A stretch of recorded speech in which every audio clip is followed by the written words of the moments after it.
Nantwiachi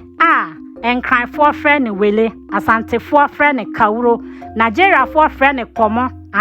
ene dagomba for friend Kwana, ene ohima mede eba beye stir fry papa bi aprema fo Wele papa bi. Ene sha se Wele, eya enka kakra ewo muntino. Bitwitwa me Wele nwa ho kama ewie ye hwie ni nsuo etugu itwitwa ho kama sɛ de wani guso a etwagui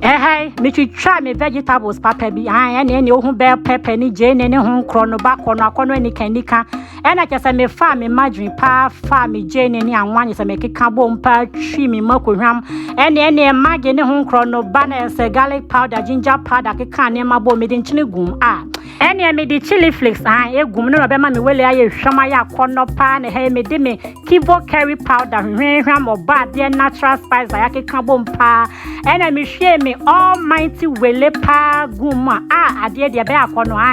aduane we esikafo di ehiafo di obia beri Wele bia na nyasam ketwa na Wele we kra no se wukọ broni kroma Wele wo so de ye bed with me de ye bag wo de ye mpaboa na emom ohima meme pa me di Wele we be ye mpaboa de anka me nan me de besisi fom na ni abre me ho Wele we free nkruma nkwan mu a enye ye we free bo achesti ma enye ye we free nkwan mu enye ye nikanika kono wonim de odi be dia with me de Italia and now say macaroni to be continued. Bye bye.